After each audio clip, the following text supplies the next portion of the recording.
Hello, welcome to the Health In Show, an affiliate program of Homeopathy World Community. You've come to the right place to tune in and participate with your comments and questions. Love is the greatest healer of all, but sometimes, in order to change our emotions, we must take action in other spheres of our lives. We speak with experts in alternative and complementary health fields and hope you will benefit in some small or great way. Remember, you are wherever your thoughts are. Make sure your thoughts are where you want to be.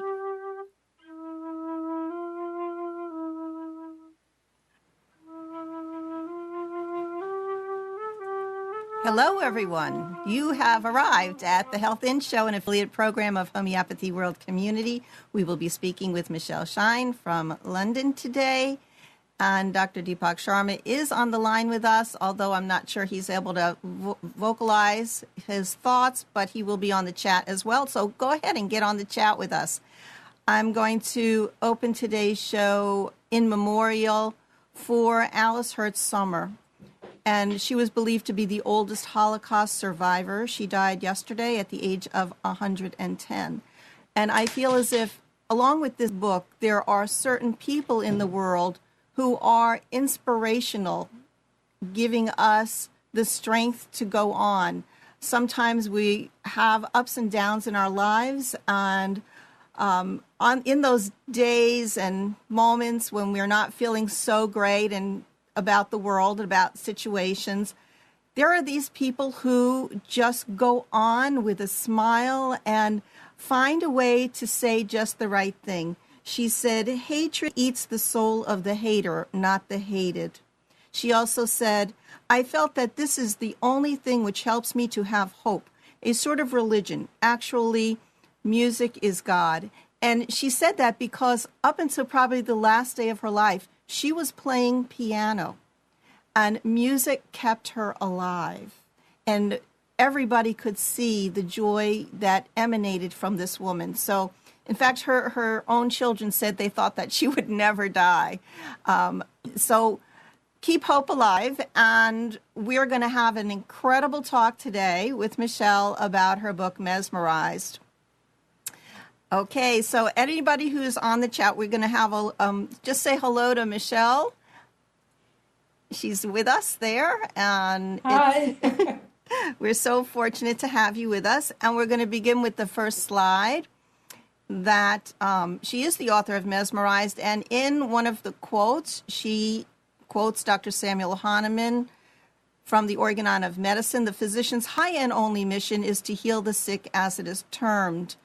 And this is something that all homeopaths and healers believe and know is the purpose behind why they do everything that they do, why they're constantly studying and practicing and have compassion and caring for their people, their patients, clients, and family, just everyone.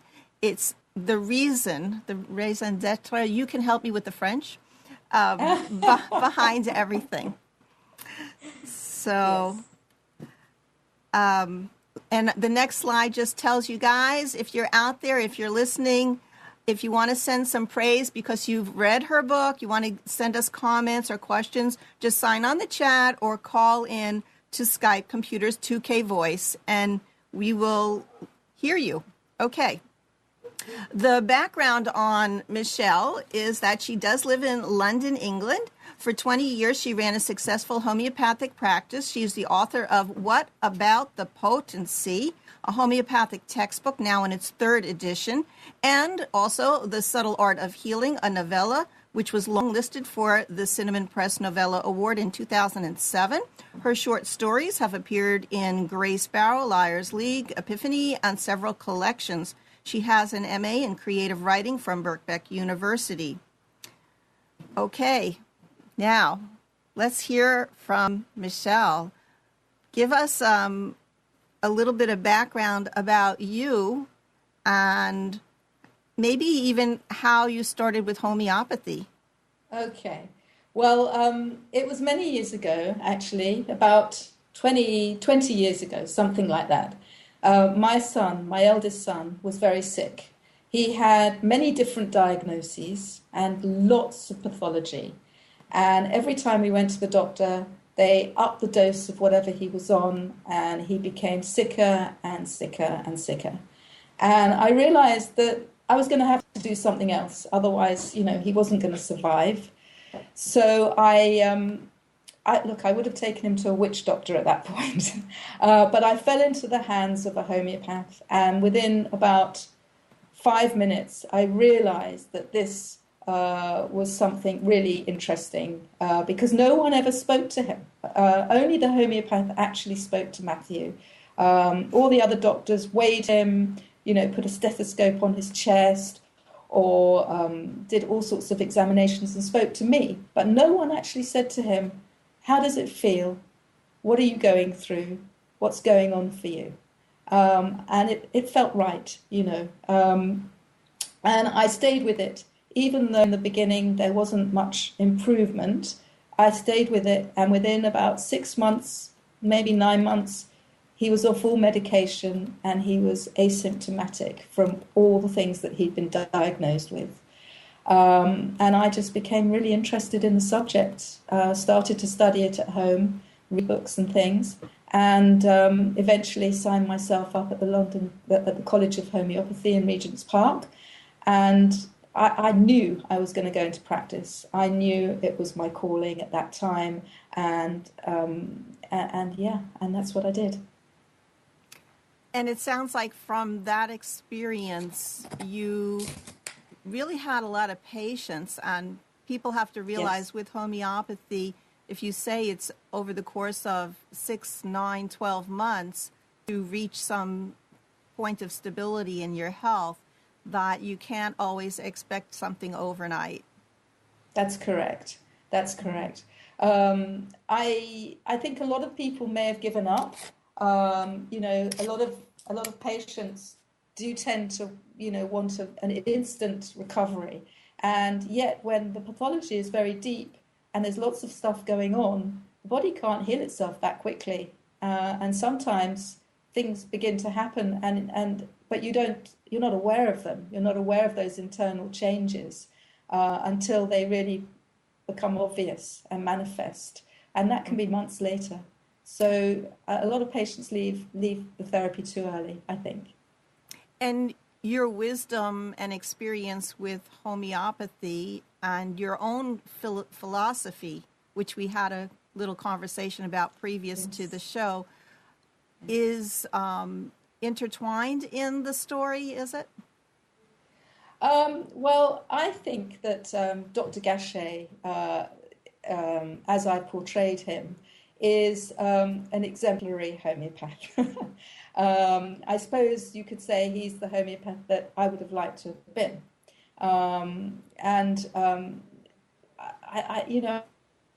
I don't know where he came from. I went to visit his house in Auvers-sur-Oise and spent a long time there in the rooms that he lived in. After the book, he lived there at a later date to the book, to when the book was set. But it certainly made me take in something of his spirit. And once I started writing the book in his voice, it did tend to flow, and I did feel like he was there all the time with me, and I was living through him. That's incredible. So it's as if you were channeling that time. We're going to go to the next slide just to give us a setup. We're talking about the book Mesmerized with author Michelle Shine.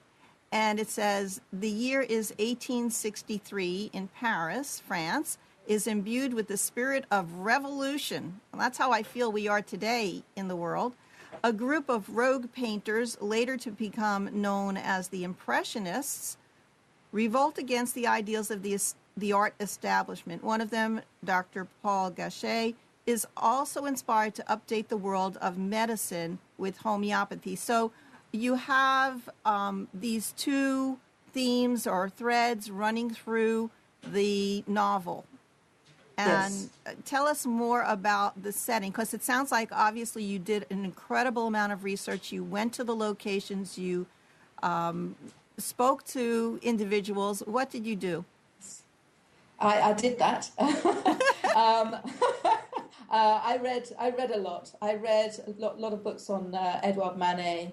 There wasn't very much to read on Gachet himself because not a lot of stuff is documented.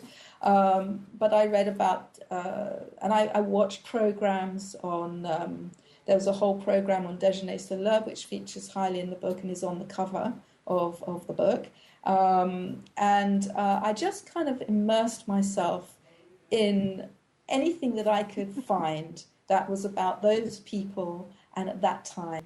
And as I said, I went to Paris, I walked the streets, I walked the routes that Gachet would have taken to go from his home to the cafes, to the hospital Salpêtrière, to where Edouard Manet lived and where Victorine Meurent lived, who was the model in Déjeuner sur l'herbe, and also Olympia, and was one of Manet's big models. He used her a lot in a lot of his paintings, especially at that period of time. I'm always amazed at an author who can put us, the reader, into the setting, who draws us in so much that we forget who or what we are, and we're just reading about the lives of other people, and we feel, whether it's cathartically or whatever, we just feel those people's lives. And you have a way of doing that.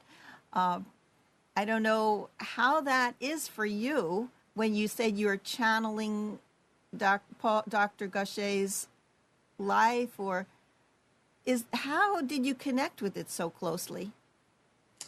I don't know. The process of writing has been talked about and written about a lot by various authors. Andrew Miller, who wrote Pure and was the winner of the Costa, I think it was last year, for that book, he said that the process of writing is something like a dream state, where you're visualizing what's happening, almost like a movie going on in your head. He didn't say that, I did. And you just transcribe, really. And the people come to me quite whole. The characters are already formed when I start writing. And I don't know how that happens. It just happens. And I'm very lucky for that to happen to me. Well, maybe this is a perfect time to show the trailer. Since you said it seems like a movie, and this looks like a movie, if anybody has not seen the book trailer on YouTube, we're going to play it for you now and get the feeling. C'est nous, le futur.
Aha.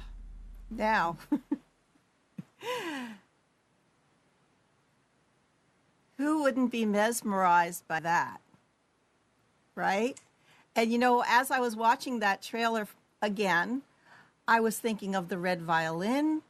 I was thinking of a news report I heard yesterday about a girl who had rabies and the behavior of that young girl, which, kind of matched the insanity and the biting and spitting and stuff of the person who was put in the insane asylum. I assume that's what it was, or hospitalized institution.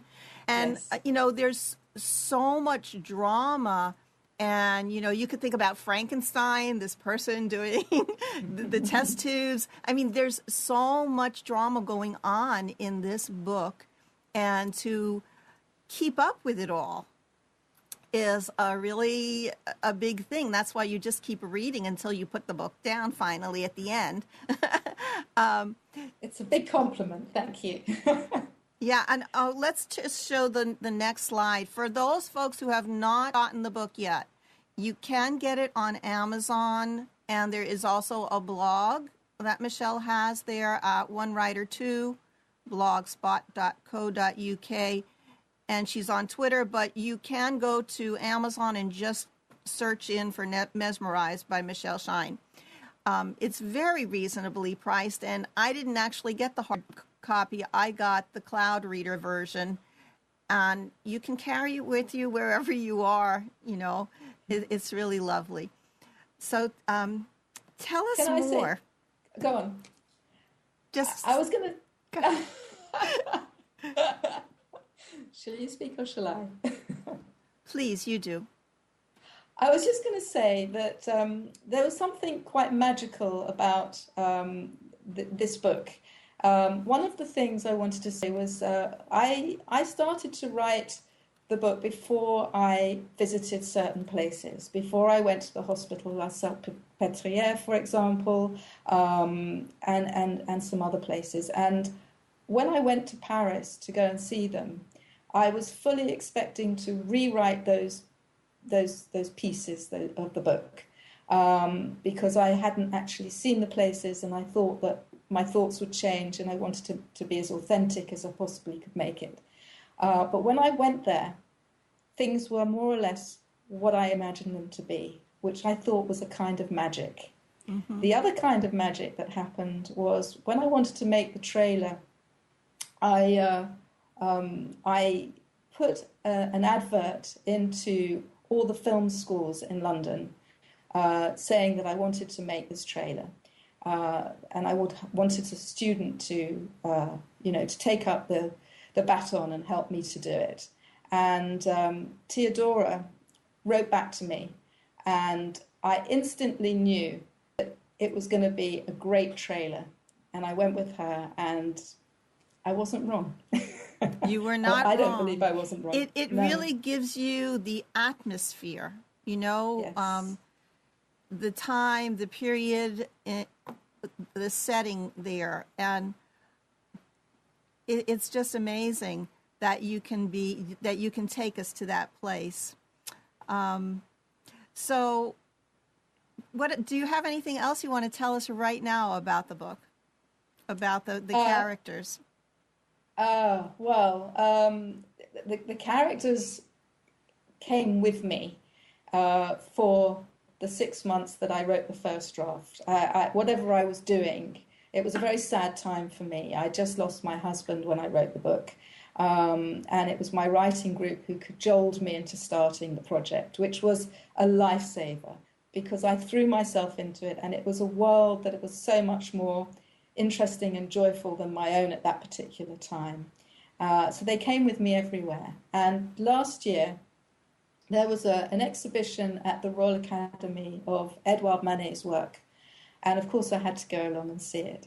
And as you walked in, there was this huge portrait of all the Impressionist artists standing there looking at you.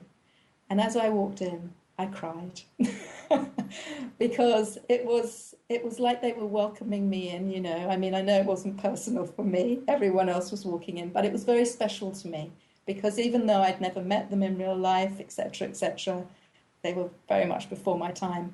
I felt that they were people that I know and love. As if you were transported. I mean, the book transports you back in time, and you have to deal. What I wanted to say before was, you don't shy away from anything that could be controversial, could be dangerous to talk about. You just put it all in there. Absolutely. Absolutely. Yes. I mean, if you can't express yourself uncensored as an author, then, there's no point in doing it. You have to, it's about communication, and, you have to say what you feel. And if you censor yourself, then it's never going to be as satisfying for you. And I don't think it's going to be as satisfying for the reader either. Truly an honest book. And it was a period in time where a lot was going on in medicine, as well as in the art scene, this transition, these revolutions, and people who were philosophically fighting against each other, which I feel is happening today. The people who have power and authority against the general public. What do you say about this? Oh, I think most definitely. I don't know if it's ever really been any different. I mean, there have been times where it feels that people are a lot more sympathetic towards homeopathy. Certainly during my practice, at the beginning of my practice, we're talking sort of 25 years ago, or 20-something years ago anyway, it was a real change. People were much more sympathetic towards homeopathy, and people came to me who previously wouldn't have dreamed of going to see a homeopath, but they were coming, and it was quite wonderful. There wasn't a lot of bad press about it, and I think when the bad press goes quiet, people start coming out and embracing what they may not have done before. But of course now things have changed, and there is a lot of bad press, and so people are not so sympathetic towards homeopathy, generally speaking. Thinking about the era of communication, instead of horseback and sending letters back and forth and things like that, we have immediacy. Do you have a comment about that? Well, it certainly gives people who are not in the power seats, the chance to speak out freely and reach a lot of people. That is a change. The censorship is not as great. In fact, I don't think there's very much censorship at all on the internet. So you can say what you feel, which is great for homeopaths. It might not be great if you're doing something bad, but for homeopaths, it's really good. You can, but there are bullies. I will tell you that. Yes, there are bullies. There are bullies. Of course. There are I've been skeptics. bullied myself. I put myself out there, so they're going to come back at me, aren't they? Absolutely. So I feel people who bully are a form of censorship. To me, I feel that way. If you allow them to be. If you allow them to be. I mean, I have come head to head with many of them, and I just don't go there with them. I just don't allow them to bully me, and I just shut down and say, go and bully someone else. I mean, as I don't want to bully anybody. That. Okay, let's go to the next slide. It's fascinating that homeopaths today have varied backgrounds, mixing artistry, crafts, theater, drama, an interest in psychiatry and counseling, and a childlike curiosity, along with a touch of revolutionary thinking outside the box. And when we talk about our own lives, and we've been through so much, I did start off as an elementary school teacher, as an artist, and found my way to homeopathy, and then this is my passion now, and all that other stuff is kind of in the background.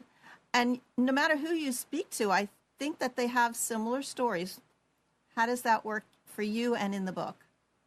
Yeah, I think that in order to be a homeopath, you have to be the type of person who is open-minded and thinks outside the box. You have to. So that kind of tallies with those other professions that you were mentioning: art, music, psychiatry. All of those. You have to open your mind and embrace something that is not within our culture historically. And in the book, you have these characters who they are artists, there are musicians, there's romance, there's enmity, there's infighting, the administration against the people who want to do something new in the hospital, like today. If you don't go by protocol, if you're a physician and you don't go by what is deemed appropriate, you can lose your license. So I don't see too much difference in what was and what is today. It's similar struggles, but you know what? Go ahead. You know what, Debbie? I don't think people ever change. I'm writing another book now, set in the same time period, but in a completely different setting, in a completely different country. And I'm just writing about people. And I don't think people actually change. Society changes, outside of them changes, and sometimes restricts and constricts their personalities. But the actual people, they don't change. Human nature doesn't change. We all have our basic needs, desires, wants, goals for health, for the well-being and success of our children, that our community is safe. We all have the basics like Maslow tells us. We want to be loved. And that thread is also in the book. What are this issue of poverty? We learn that people who grow up in poverty do not have as much opportunity. And this is true. This is true. The issue of disease, the rampant epidemic contagious disease during that time, and what's happening today. How can we compare it? Well, certainly in third world countries, you still have, contagious diseases, and there's not so much hygiene, dirty water, etc., etc., etc., which creates disease. So it's still happening, but it might not be directly under our noses. Okay. It looks like some folks in the chat, they can't stay the whole hour. You're always welcome to come in and come out at any time. All these shows are archived for future listening. When I ask you these questions, I'm giving hints to those guys out there, or anyone who's listening who hasn't read the book, that you're going to learn a lot and you're just going to be intrigued by this mystery and love it. The next slide asks us, how did you find your quotes for each chapter? When you do a thing with your whole soul and everything that is noble within you, you always find your counterpart. I mean, go to the next slide also. So how did you choose these? I mean, I always think about writing a book, and I know each chapter starts with a lovely quote. I chose them because each quote that I chose had something to do with the chapter that was going to follow the quote. And the Impressionist era got the most amazing quotes. The artists said the most profound things, and so did the writers like Zola and his contemporaries as well.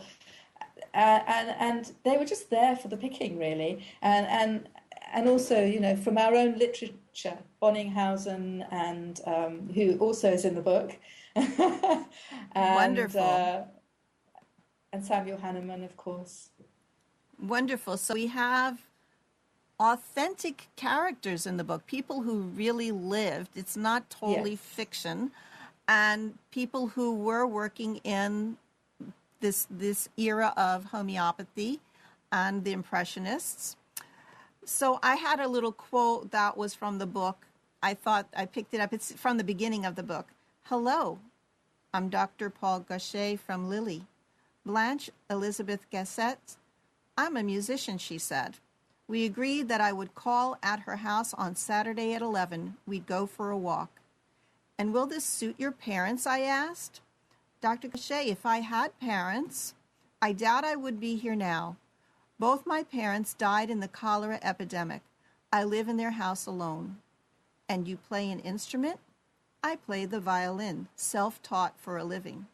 I have patients who will be waiting for me, I said, glancing at my watch. So this whole book is filled with dialogue of actual people talking.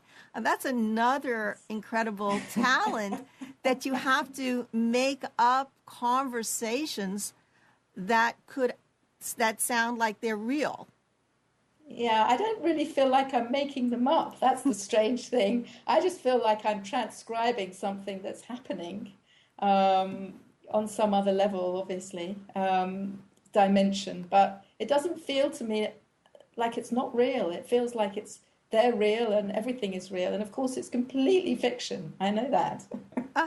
So it's like a person who sits down at the piano and just starts playing, and they say they're channeling this music. And that's really, as a writer, what you seem to be doing, that they're putting the words in your mouth almost. Yeah. You let your characters have their way. And Did they surprise you in any way? Did your characters? Oh, that's the point of writing. To be entertain myself and for them to surprise me. And there's lots of things that, there's lots of little scenes which I wrote and I look back on and I think, my God, did I write that? That's amazing. Because you don't know where it comes from. It just comes. Amazing, isn't it? It is. It's very joyful, really. So we're going to be reading all of these dialogues and all of this stuff, the words of people from way back, and we're going to see ourselves in them in some way, because that's something that we do when we get involved with a character. We have empathy with them and some compassion for them. Which of your characters came most alive for you? Well, why I wrote that book and how and the inspiration for writing that book was I read The Homeopathic Revolution by Dana Ullman, which is this whole big tome of famous people through the ages that have used homeopathy. And when I got to the artist section, there was maybe 5, 6, 7, 8 pages of impressionist artists and their Dr. Paul Gachet. And that captured me, that whole idea. The whole world was in my head from that point onwards. It was, that's how it started. I guess Gachet is the inspiration because being a homeopath myself, I thought how amazing to been a homeopath to all those incredible artists who are now very famous, and we revere their work, and there couldn't be anything more interesting than that. So that got me doing the research, really. And at that point, I didn't think about writing a book. It wasn't about a book at that point. It was just my own interest in him, the era. And then as I started to study the painters themselves, I realized that they all had such fascinating lives and they were such charismatic characters. It was totally compelling. And especially Manet and his fascinating paintings, which was so controversial for the time. I mean, Déjeuner sur l'herbe is even by today's standards, it's an interesting, quirky painting, and poses lots of questions for us. So I was hooked, completely hooked. Are you an artist as well? No. Funnily enough, My first novella that I wrote, The Subtle Art of Healing, was also about an artist. So I obviously have a great interest in artists, and I don't know where that comes from either. Well, isn't homeopathy an art and a Yes, science? yes, of course. Well, there must be something that attracts you to all the colors and the light, Most and definitely. it must be very healing for you. Just like writing, I always tell a person to journal, to write in order to heal. And Yes. that was another thing that probably for you, writing is your way of healing. Absolutely. There is no question of doubt about it. And, a lot of people ask me and other authors, is what you're writing autobiographical? And the answer is no, not really. But some things come through that are generated from one's experience, and you recognize them when they go on the page. And those sort of things, I think, help you to work through various subconscious things that are going on for you. Okay, we're going to go to the next slide. And this one is about the dialogue within the book and the dialogue within our websites, newspapers. It says your dialogue could be pulled from comment sections of homeopathic articles on news pages of today's websites. Are the prospective skeptics' arguments any different than they were centuries ago? Because there is sort of this conflict and argumentative nature within some of the personalities and their stance on medicine. And are they saying anything different? No, I don't think so. But if you read the history of homeopathy, you notice that actually all this stuff, it never changes. It's been going on ever since it's the conception of homeopathy. It's the same old, really. And maybe it will never change. And for some of the folks out there who are new to homeopathy, what particular argument do you think that they use that is totally bogus? Sorry, that who uses? The skeptics? Yes. Okay. Well, homeopathy is a load of rubbish. It doesn't work. And homeopaths are quacks. It's all rubbish, of course. We know that. Homeopathy is it's very well worked out science. And the way that we achieve our remedies for our patients, we do a lot of investigation and we match the remedy to the pathology, the subjective pathology of the patient, as well as we can. And if we do it correctly, it doesn't matter whether the patient believes in it or not, because this is not a religion. But if we get it right, then a healing process will ensue and the patient will improve in their health. That's a given.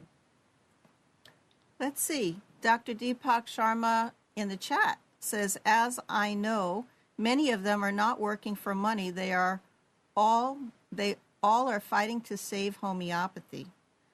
I think he means the homeopaths as opposed to the opposition, which has a dollar bill or British, what do they have?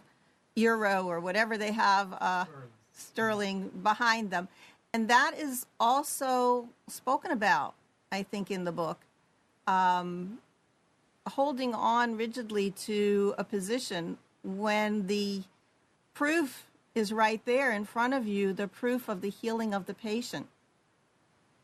Yes, I don't think that the arguments of the skeptics are about the patient.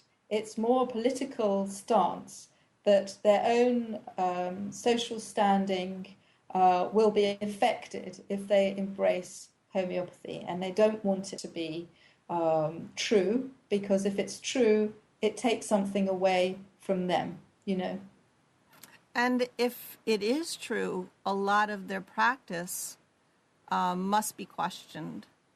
Yes. Okay, Yes. The next slide tells us, tell us how you integrated a proving of a homeopathic element into the story. Did you have a purpose to thread this theme through the storyline? And it even I feel as if the very beginning words of the book start with that. Well, a lot of the stuff that you write as a writer, I mean, this was quite a well-plotted book, but there were subplots, and that's one of them, that just kind of happened. And you just let it happen, and you think, well, okay, if it's not going to work out, then we'll scrub it and we'll think of something else. But it threaded through very, very nicely, and it was a real, it really linked things together a lot. It was like a thread, like a sewn, when you sew a thread to make a hem or something. It really sort of pulled everything together. So I left it in. But I guess that my experience for that is that I went to make a remedy at Helios. I had a patient who, using Sankaran's method of case taking, very difficult to find her remedy, and I decided to get really into her subconscious and let her tell me what is the substance that you need. And it came up with a remedy that we were able to buy over the internet. And I took it down to Helios and I had it made up into a remedy. So I've actually made up a remedy myself, which Gachet does in the book, and then he takes it and in order to prove the remedy and the symptoms, which I have never done. I've never been involved in approving, but the substance is a very well-known substance for homeopaths, and we know this remedy very, very well. So it was quite easy for me to imagine approving for it. We'll leave people hanging to learn. You'll have to get the book to find out what is that remedy that's being proven throughout the entire book, and the character and what happens to them and how they feel. And all of the expression of that remedy is right there in the book. It's almost like what you just said. The book is a legacy of your learning, of your life, that what you have written is a document that your children could read and learn about you. Yes, probably. I don't think my children like to read what I've written, to be honest with you. I hope they have. Okay, the next slide is just generally now. Tell us about the scenes or settings for the character. We already did this one about Dr. Gachet, and the next slide is Emile Zola. Tell us what you have here.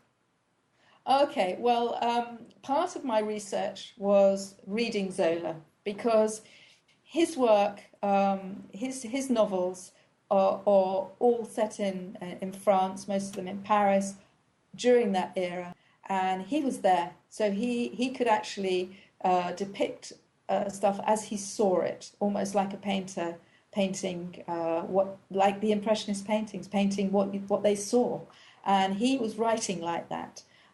So it was a huge education for me, reading his work and really getting to understand about the people of that time and how they operated, and just the ordinary everyday people, not always artists, although he did write about artists as well.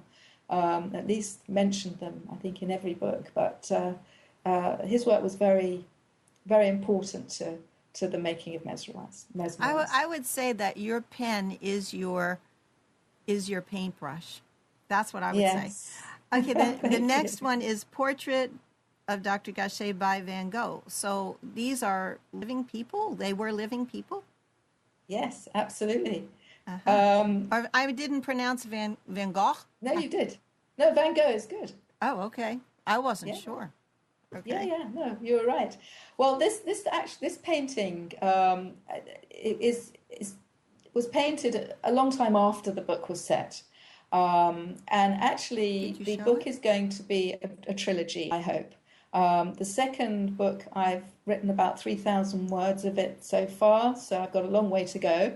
But the third book will probably tell the story of Gachet's relationship with Van Gogh, because it's quite famous. And this painting that Van Gogh did of Dr. Gachet at the end of his life, towards the end of his life, was at one time the most expensive painting in the world. Unbelievable. He looks very forlorn to me. Yeah, well, And if what you is had a what is patient like Van Gogh, you'd have also looked forlorn. what is he holding in his hand? Ah, that's right. Interesting question, actually. We're I going to can't see. investigate that plant. Yeah, yeah, We absolutely. It doesn't look like Roost talks. Okay, the next one. Hospital. This is a Salpêtrière. Salpêtrière, yeah. Salpêtrière. Yeah. Okay. What's Well, happening? this is the hospital where Gachet worked. This was where he did his day job. He also had a practice from home where he saw people who very often were turned away from the hospital for sick children, um, and he treated them with homeopathy at his home. But his day job here was because he wrote a thesis during his Somebody training calling? on melancholia.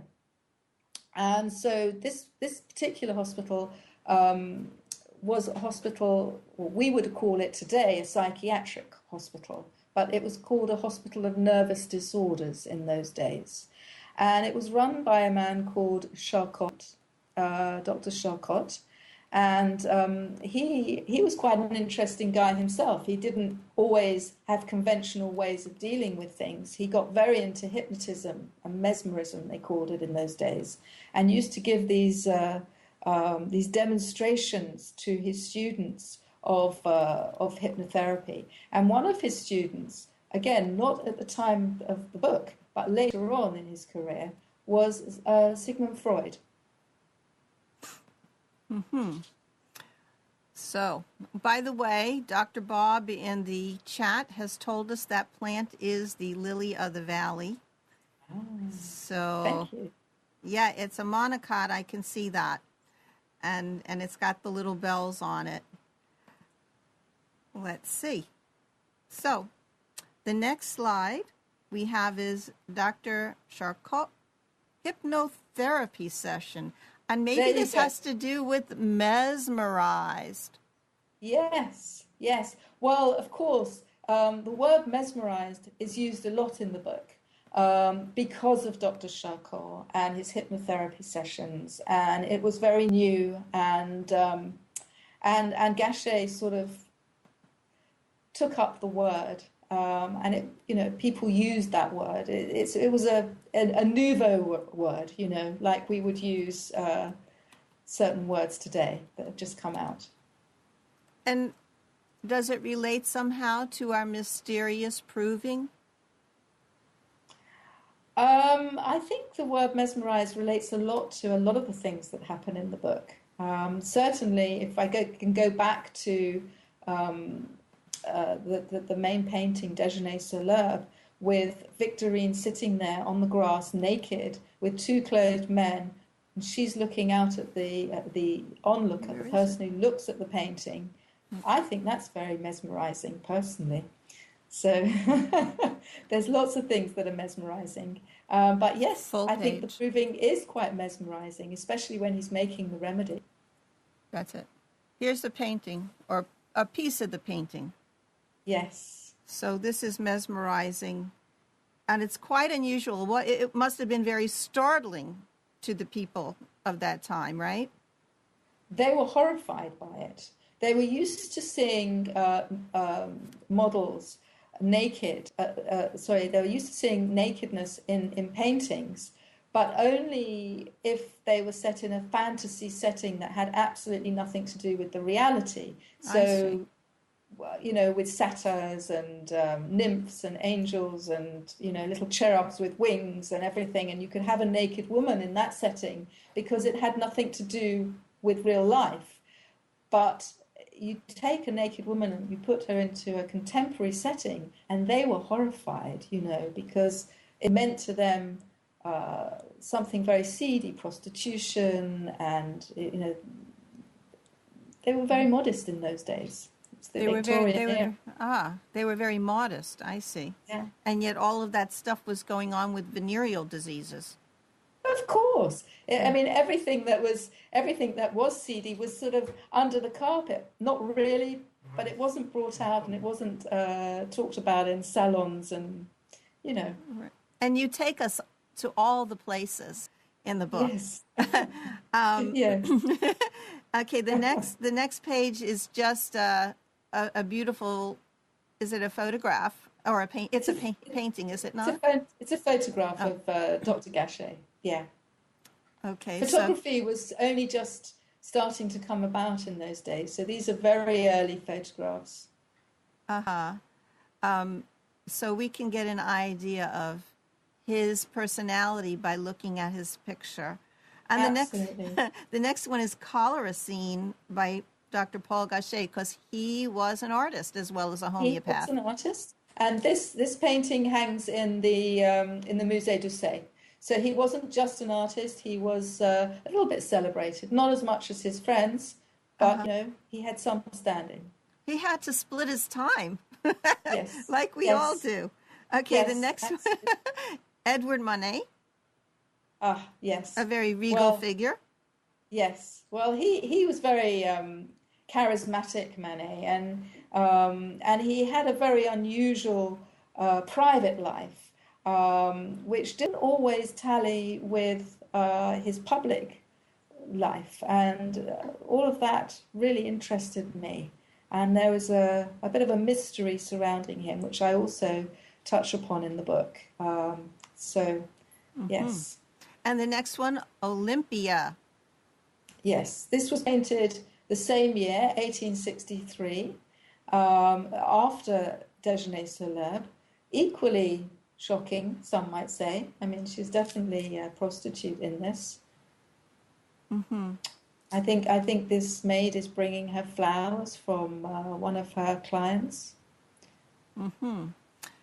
Okay, and the next one is Camille Pizarro, a self-portrait.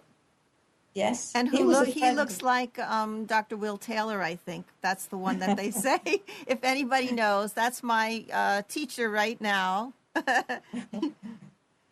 Camille Pissarro was a friend of Gachet's and one of his biggest advocates, especially because Gachet managed to save the life of his brother who was dying, and the allopaths gave up on him. But Gachet managed to save his life, and the Pissarro family loved Gachet from there on, and introduced him to many of their friends. Yes, so you're going to read about many healings in the book, which is incredible.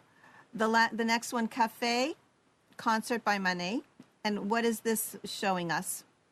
Well, it's just a scene from one of the cafes that Edouard Manet painted, because a lot of the scenes take place in the cafes. Cafe culture was rife, and the artists really hung out in cafes, and that's where they had their social life, and that's where they, conjugated, etc., etc. And that's very much a big part of the book as well.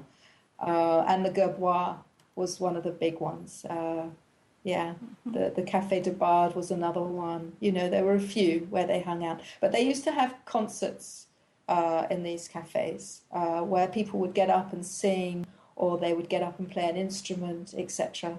So they were always being entertained. Marvelous. You're going to love the book, guys. And we're at the end of our talk just about. So is there anything that you would like to speak to the public out here about the book, or about yourself, or a life? Any lessons you learned? Oh, I'm learning lessons all the time, Debbie. Life is one big lesson. I think if people really like the book, it would be great if they review it on Amazon. That would be brilliant. Please feel free to contact me. Let me know what you think. It's always wonderful to hear if there's anything good to be said. Absolutely. If you get the book, do write a review. What is it? Thumbs up, whatever. Share it with your friends where to get it. We just enjoyed speaking with you today. It's been a great pleasure. And as soon as I finished that book, I wrote to you immediately and I said, "Is there part 2? Is there another book coming after this one?" Because I know it's like a cliffhanger to me.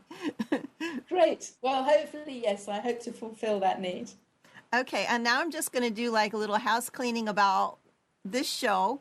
We have who supports this show, an HWC, our marvelous guru in the technological department, Amnon Nissan of Nissan Communications, where we broadcast the show every Monday at 11 a.m.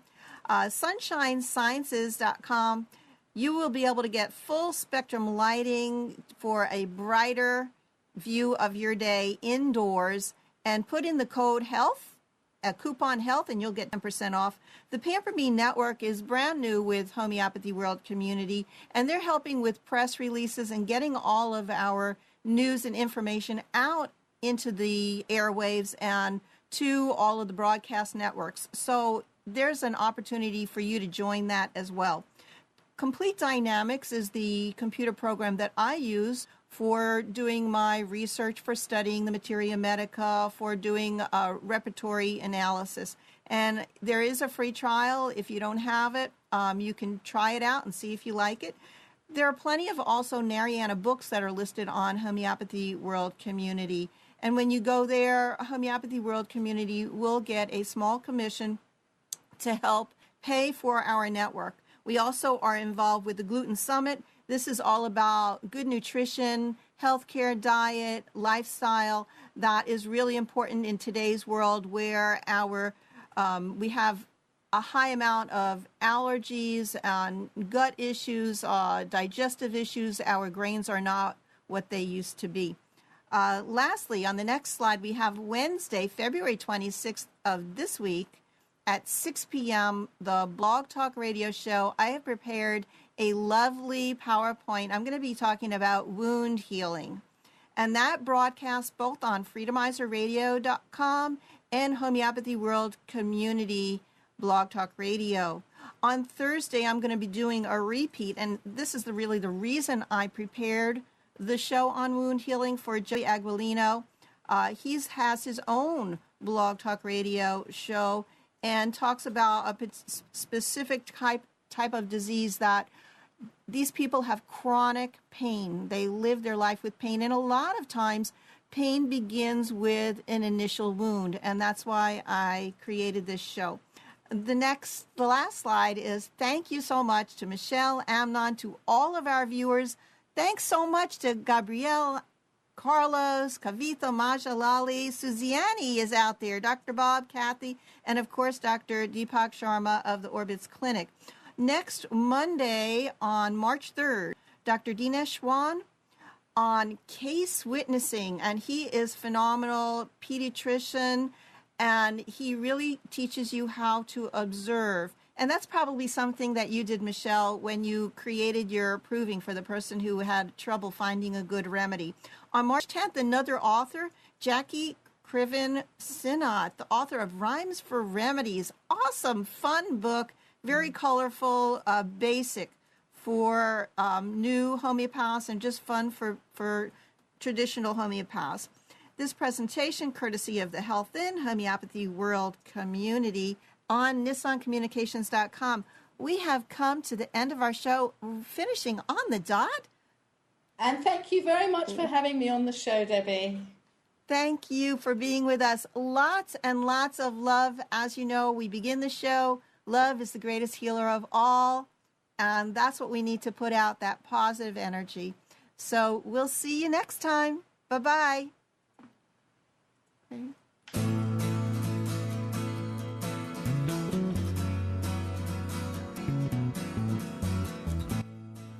You are tuned to the Nissan Communications Network. Our weekly lineup of call-in programs includes Computers 2K Now with Amnon Nissan, Health In with Debbie Bruck, Breaking Free with Marilyn Shannon, Lessons of Vietnam with NCVVI members, Reawaken Your Brilliance with Julie Seibert, and if you tuned in too late, you can always watch each program in its entirety or download an MP3 audio file of it at www.nissancommunications.com. Sponsored by thatvidblasterguy.com, carolinaapparel.com, and deltaforce.net.